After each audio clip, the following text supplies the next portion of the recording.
Една по една се затвараат вратите за Никола Груевски. Останува пратеник, но неизвестно е како ќе ја троши пратеничката плата, ако се знае дека за неговата блиска иднина сега одлучуваат суди и обвинители.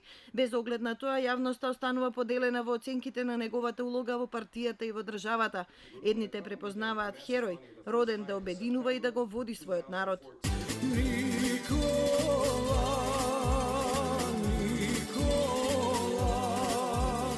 Majka go rodi, narod da vodi kon svetla i nina. Другите едвам чекаат да го видат зад решетки, за да одговара за сите обвиненија што му се ставаат на товар.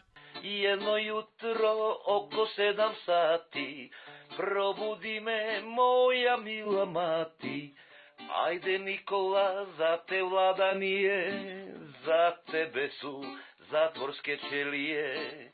Политичката и државничка кариера на Никола Груевски опфаќа 20 на години. На крајот на минатиот век, на 28 годишна возраст, стана министер за трговија, а една година подоцна веќе е прв човек во Министерството за финансии. Зад себе ги остава Балканска банка и Брокерската асоциација, што лично ја основал и председавал.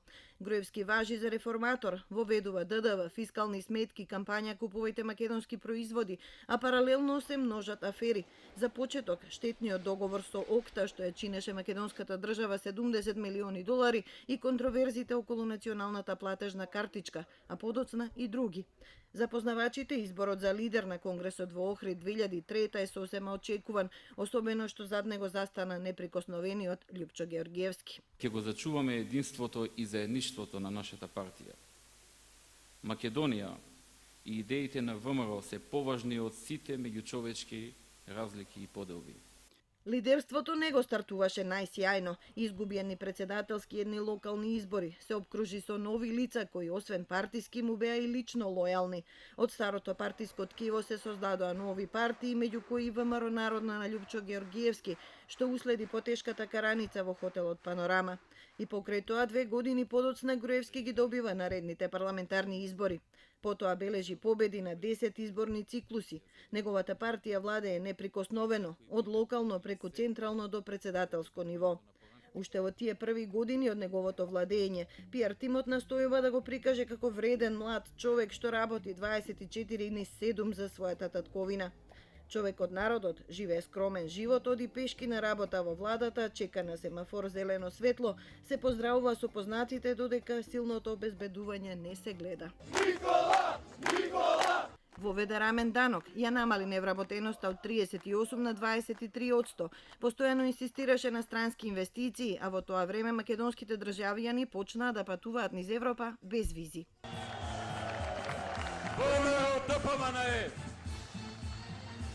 Не е должник кон никого,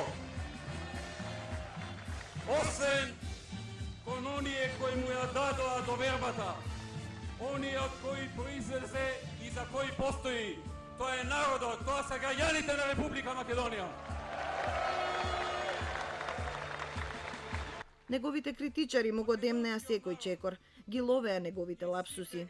Кај мене дома се падна паричката и сега вртевме тоа левот 5-6 минути и на крајот скршивме парчиња сите, падна кај мене и јас се изненадив и кажам баш ми е мило. Но ѓаволот ја однесе шегата кога почнаа да пукаат бомбите на Заев. Преку телефонските снимки СДСМ прикажуваше лик на автократ кој наградува и казнува по лично убедување. Владе е неприкосновен, обкружен со роднини, пријатели и послушници. Се пазари за провизии, се смее на туѓата немоќ, толерира разни криминали, очекува изборни местенки, приграбува имот за себе и за партијата, а лицемерието воопшто не му е туѓо. Иле, овие си го доставува преходниот пат. Добро. Тоа што го доставија, после тоа го намалувавме у преговори или како беше? Де факто се испостави дека неколку ставки немаат, ние го намалувавме, ама тоа што го намалувавме потоа се испостави дека некои ставки тие ги направиле превид и го зголеми и на крајот завршивме со некој исто сум. Неизвестно е дали само бомбите гурнаа Груевски. Тој брзо ја изгуби поддршката на меѓународната јавност и го откажа пражинскиот процес. Некои амбасадори почнаа премногу да се мешаат во внатрешната политика на земјата. Тоа мора да запре. Прво мораше да ја напушти премиерската, а потоа и лидерската функција во партијата. Призна дека можеби грешел, но и дека си заминува со ножеви во грбот. Човекот го започна мандатот во партијата со нож во грб и го завршува со нож во грб.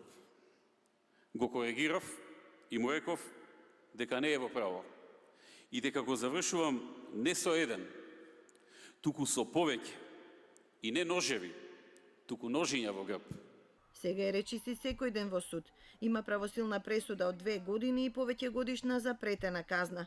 Работи како пратеник, но ретко доаѓа во парламентот. Деновиве доаѓаше за да прикаже пред судот дека има пратенички обврски. Пред тоа, забележителна улога имаше при расправата за законот за јазици. За малку ќе ги покажеше и другите боксерски способности. Еднаш во младоста му помогнаа да биде статист во театар. Од тогаш наваму јавно не му затребале. При функционирањето во парламентот, владата и воопшто во општествениот живот се бараат други перформанси.